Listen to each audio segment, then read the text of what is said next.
छत्तीसगढ़ का वन्य जीव धरोहर डोंगरगढ़ खैरागढ़ में बाघ, तेंदुआ और दुर्लभ प्रजातियों का है बसेरा। संरक्षण से बन सकता है जैव विविधता का केंद्र। छत्तीसगढ़ की डोंगरगढ़ और खैरागढ़ केवल ऐतिहासिक और सांस्कृतिक दृष्टि से ही नहीं बल्कि अपनी समृद्ध जैव विविधता के लिए भी जाने जाते हैं। यहाँ के जंगलों में अनगिनत दुर्लभ और संरक्षित वन्य प्रजातियों का बसेरा है। यहाँ पक्षियों की 290 प्रजातियां पाई जाती हैं।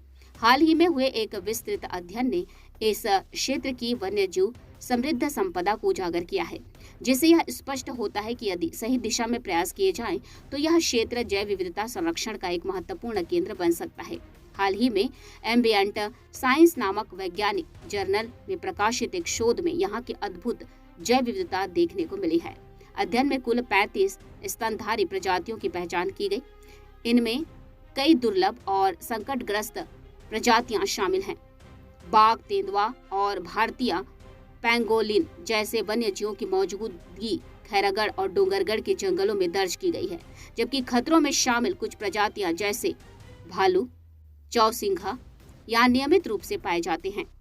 अध्ययन के दौरान कई ऐसे रोमांचक क्षण आए जब शोधकर्ताओं ने दुर्लभ जीवों की गतिविधियों को नजदीक से देखा।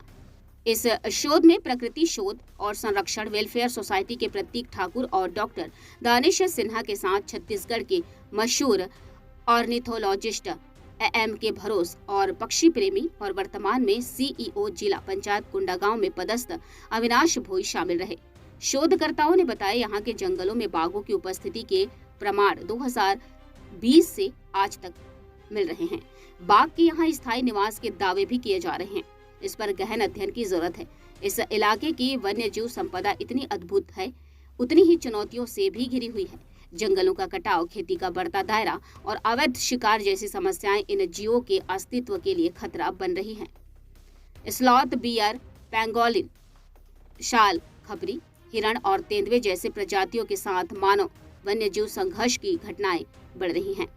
ग्रामीणों के बीच कई अंधविश्वास भी प्रचलित है, जिसके कारण कई बार वन्य जीवों का शिकार किया जाता है। उदाहरण के लिए पैंगोलिन की स्केल और तेंदुए के दांत और नाखूनों की तस्करी बढ़ती जा रही है, जिससे इनकी आबादी खतरे में पड़ गई है। यहाँ के जंगल कान्हा नेशनल पार्क, भोरमदेव अभयारण्य और नवेगांव टाइगर रिजर्व से जुड़े हुए हैं। ऐसे में इस विशाल वन क्षेत्र में समृद्ध जैव विविधता को संरक्षित कर इसे मध्य भारत में चल रहे वन्य जीव संरक्षण कार्य को बल मिल सकता है। डोंगरगढ़ और खैरागढ़ दोनों पहले ही पर्यटन स्थल के रूप में विकसित और विख्यात हैं। अगर यहाँ के जंगलों को संरक्षित कर सामुदायिक संरक्षण रिजर्व घोषित किया जाए तो पर्यटन का और भी अधिक महत्व बढ़ जाएगा। इससे न केवल वन्य जीवों को संरक्षित आवास मिलेगा, बल्कि स्थानीय समुदायों को भी संरक्षण में शामिल किया जा सकेगा। स्थानीय प्रशासन और ग्रामीण मिलकर काम करें तो यह क्षेत्र छत्तीसगढ़ का एक प्रमुख वन्य जीव संरक्षित क्षेत्र बन सकता है। शोधकर्ता प्रतीक ठाकुर ने बताया कि प्रकृति शोध और संरक्षण कल्याण समिति डोंगरगढ़ की टीम ने अब तक 290 प्रजातियों के पक्षी और 35 प्रजातियों के स्तनधारी इन 2 जिलों में दर्ज किए हैं। छत्तीसगढ़ के दृष्टिकोण से यह एक समृद्ध जैव विविधता मानी जा सकती है, जो इस क्षेत्र के संरक्षण की आवश्यकता को दर्शाती है।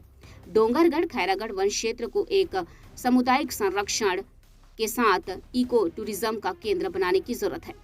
इस दिशा में खैरागढ़ वन विभाग ने छिंदारी रानी रश्मि देवी जलाशय से पहल की है, जो सराहनीय प्रयास है। उम्मीद है कि यह मॉडल न केवल वन्यजीव संरक्षण को बढ़ावा देगा, बल्कि इको टूरिज्म के माध्यम से स्थानीय आजीविका के नए अवसर भी सृजित करेगा। यदि इस पहल को खैरागढ़, राजनांदगांव के अन्य वन क्षेत्रों से जोड़ा जाए तो ये जंगल छत्तीसगढ़ टूरिज्म के प्रमुख हब के रूप में विकसित हो सकते हैं।